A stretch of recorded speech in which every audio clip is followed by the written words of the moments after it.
Hello, Mark. I'm Ivy. My Chinese name is Yan Yuci. My student number is 38. I'm a freshman at NCUE. The title of the speech is How to Separate Fact and Fiction Online. The speaker is Markham Nolan. I've been a journalist now since I was about 17, and it's an interesting industry to be in at the moment because, as you all know, there's a huge amount of upheaval going on in media, and most of you probably know this from the business angle, which is that the business model is pretty screwed, and as my grandfather would say, the profits have all been gobbled up by Google. So it's a really interesting time to be a journalist, but the upheaval that I'm interested in is not on the output side, it's on the input side. It's concerned with how we get information and how we gather the news, and that's changed because we've had a huge shift in the balance of power from the news organization to the audience. And the audience for such a long time was in a position where they didn't have any way of affecting news or making any change. They couldn't really connect, and that changed irrevocably. My first connection with the news media was in 1984. The BBC had a one-day strike. I wasn't happy. I was angry. I couldn't see my cartoons, so I wrote a letter, and it's a very effective way of ending your head mail. Love Markham, age 4, still works. I'm not sure if I had any impact on the one-day strike, but what I do know is that it took them 3 weeks to get back to me, and that was the round journey. It took that long for anyone to have any impact and get some feedback, and that's changed now because as journalists, we interact in real time. We're not in a position where the audience is reacting to news. We're reacting to the audience, and we're actually relying on them. They're helping us find the news. They're helping us figure out what is the best angle to take and what is the stuff that they want to hear. So it's a real-time thing. It's much quicker. It's happening on a constant basis, and the journalist is always playing catch-up. To give an example of how we rely on the audience, on the 5th of September in Costa Rica, an earthquake hit. It was a 7.6 magnitude. It was very big, and 60 seconds is the amount of time it took for it to travel 250 kilometers to Managua. So the ground shook in Managua 60 seconds after it hit the epicenter. 30 seconds later, the first message went on to Twitter, and this was someone saying Temblor, which means earthquake. So 60 seconds was how long it took for the physical earthquake to travel. 30 seconds later, news of that earthquake had traveled all around the world instantly. Everyone in the world, hypothetically, had the potential to know that an earthquake was happening in Managua. And that happened because this one person had a documentary instinct, which was to post a status update, which is what we all do now. So if something happens, we put our status update, or we post a photo, we post a video, and it all goes up into the cloud in a constant stream. And what that means is just constant, huge volumes of data going up. It's actually staggering. When you look at the numbers, every minute there are 72 more hours of video on YouTube. So that's every second more than an hour of video gets uploaded. and in photos, Instagram. 58 photos are uploaded to Instagram a second. More than three and a half thousand photos go up onto Facebook.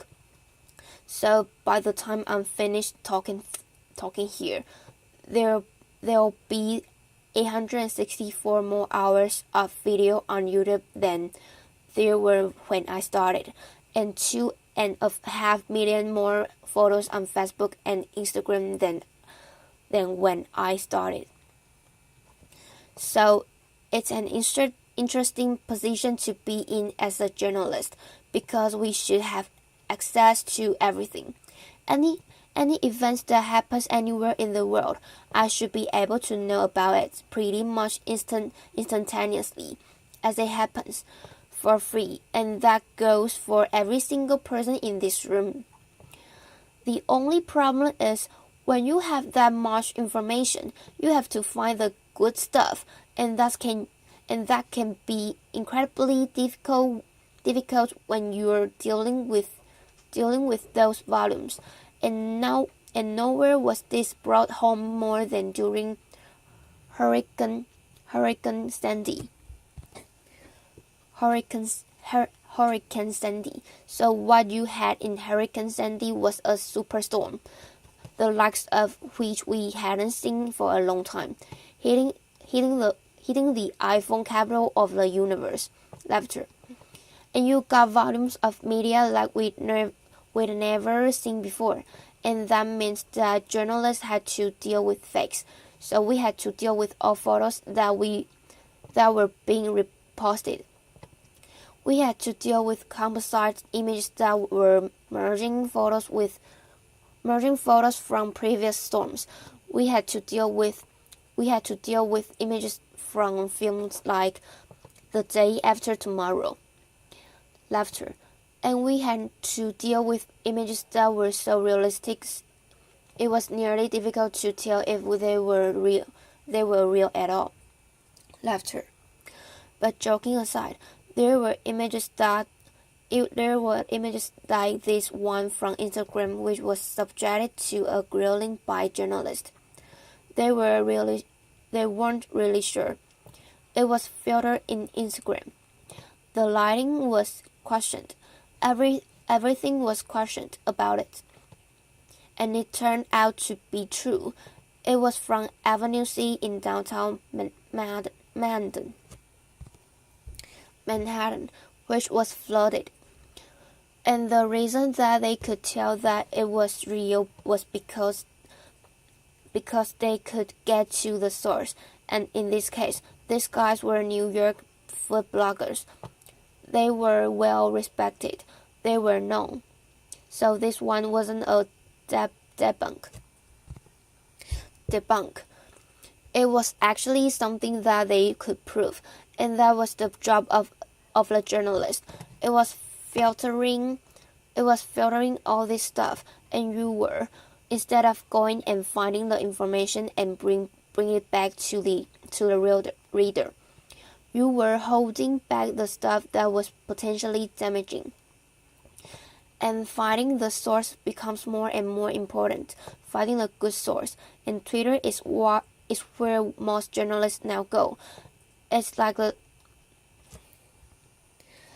de facto real-time newswire, if you know how to use it, because there is so much on Twitter. And a good example of how useful it can be, but also how difficult, was the Egyptian revolution in 2011. As a non-Arabic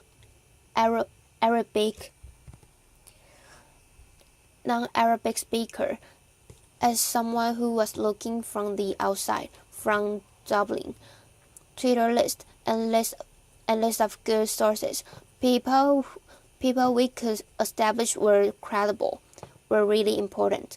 And how do you build a list like that from scratch? Well, it can be quite difficult, but you have to know what to look for. This visualization was done by an Italian academic. He's called Andrea Panizon. and he basically took the Twitter conversation in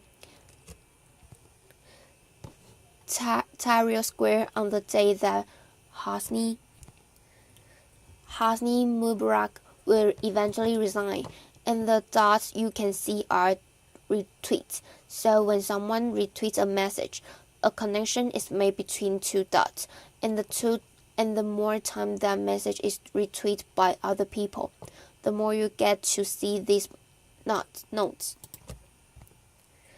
These connections being made, and it's an amazing way of visualizing the conversation. But what you get is hints at who is more interesting and who is worth investigating. And as the conversation grew and grew, it became more and more lively. And eventually you were left with this huge big rhythmic pointer of this conversation. You could find the notes, though, and then you went and you go, right, I've got to investigate these people.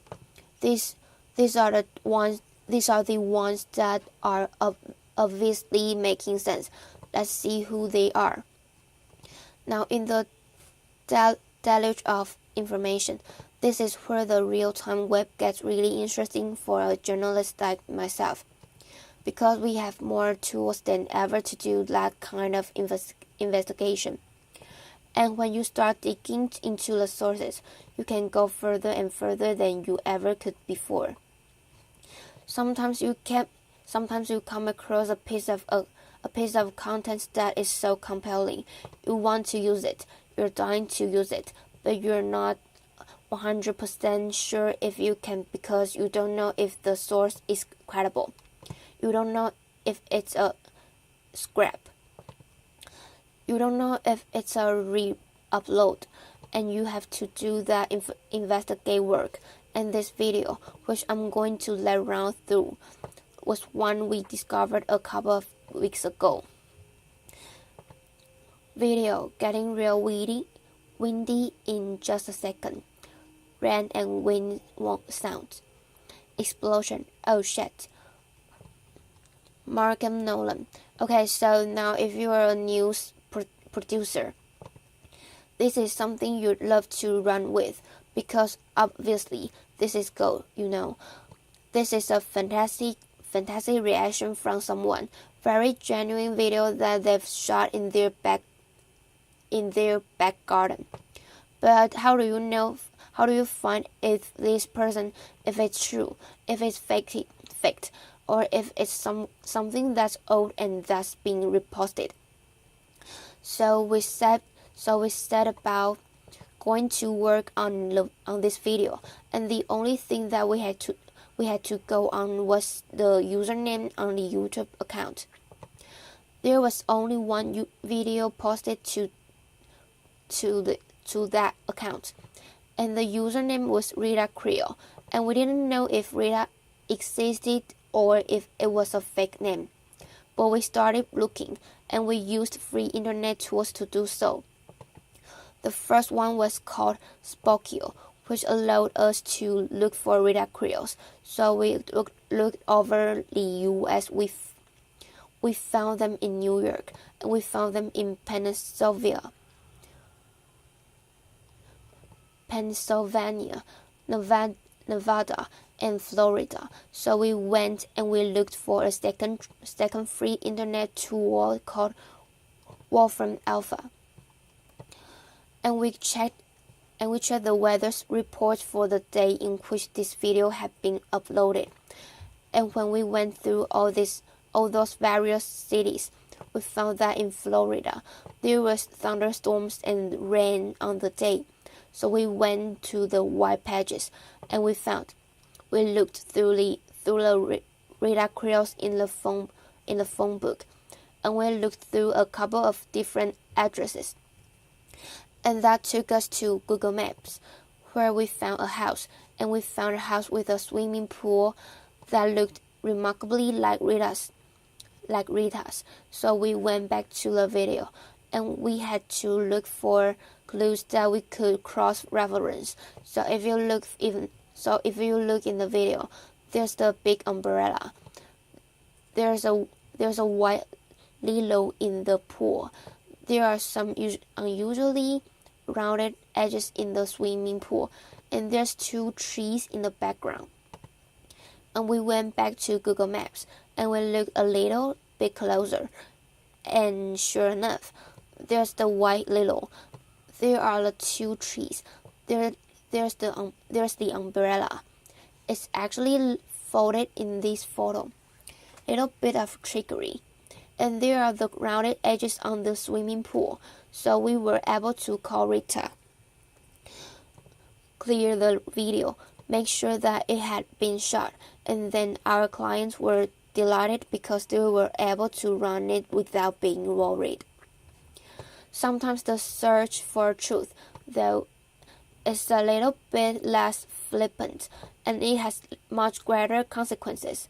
Syria has been really interesting for us because obviously a lot of the time you're trying to debunk stuff that can be potentially war crime evidence. So this is where YouTube actually becomes the most important repository of information about what's going on in the world. So this video, I'm not going to show you the whole thing because it's quite gruesome, but you'll hear some of the sound. This is from Hama video shouting, and what this video shows when you watch the whole thing through is bloody bodies being taken out of a pickup trunk and thrown off a bridge. The allegation was that these guys were Muslim Brotherhood and they were throwing Syrian army officers' bodies off the bridge, and they were cursing and using blasphemous language, and there were lots of counterclaims about who they were and whether or not they were what the video said it was. So we talked to some sources in Hama who we had been back and forth with on Twitter, and we asked them about this, and the bridge was interesting to us because it was something we could identify. Three different sources say 3 different things about the bridge. They say, 1. The bridge doesn't exist. Another one say the bridge does exist, but it's not in Hama, it's somewhere else. And the third one said, I think the bridge does exist, but the dam upstream of the bridge was closed, so the river should actually have been dried. So this doesn't make sense. So that was the only one that gave us a clue. We looked through the video for other clues. We saw the distinctive railings, which we could use. We looked at the curves. The curves were throwing shadows to the south, so we could tell the bridge was running east-west across the river. It had black and white curves. As we looked at the river itself, you could see there's a concrete stone on the west side. There's a cloud of blood. That's blood in the river, so the river is flowing south to north. That's what that tells me. And also, as you look away from the bridge, there's a divot on the left-hand side of the bank, and the river narrows. So onto Google Maps we go, and we start looking through literally every single bridge. We go to the dam that we talk about. We start just literally going through every time that road crosses the river, crossing of the bridge that don't match. We're looking for one that crosses east-west. And we get to Hama. We get all the way from the dam to Hama, and there's no bridge. So we go a bit further. We switch to the satellite satellite view and we find another bridge and everything starts to line up. The bridge looks like it's crossing the river east to west, so this could be our bridge, and we zoom right in. We start to see that it's got a median, so it's a two-lane bridge, and it's got the black and white curves that we saw in the video. And as we click through it, you can see someone's uploaded photos to go out with the map, which is very handy. So we click into the photos, and the photo starts showing us more detail that we can cross-reference with the video. The first thing that we see is we see black and white curving, which is handy because we've seen that before. We see the distinctive railing that we saw the guys throwing the bodies over, and we keep going through it until we are certain that this is our bridge. So what does that tell me? I've got to go back now to my 3 sources and look at what they told me. The one who said the bridge didn't exist, the one who said the bridge wasn't in Hama, and the one guy who said, yes, the bridge does exist, but I'm not sure about the water levels. Number 3 is looking like the most truthful of all of a sudden, and we've been able to find that out using some free internet tools sitting in a cubicle in an office in Dublin in the space of 20 minutes, and that's part of the joy of this. Although the web is running like a torrent, there's so much information there that it's incredibly hard to sift, and getting harder every day. If you use them intelligently, you can find out incredible information. Given a couple of clues, I could probably find out a lot of things about most of you in the audience that you might not like me finding out. But what it tells me is that at a time when there's a greater abundance of information than there ever has been. It's harder to filter. We have greater tools. We have free internet tools that allow us, helping us to do this kind of investigation. We have algorithms that are smarter than ever before, and computers that are quicker than ever before. But here's the thing. Algorithms are rules. They're binary. They're yes or no. They're black or white. Truth is never binary. Truth is a value. Truth is emotional. It's fluid. And above all, it's human. No matter how quick we get with computers, no matter how much information we have, you will never be able to remove the human from the truth-seeking exercise, because in the end, it is uniquely human trait. Thanks very much. Applause.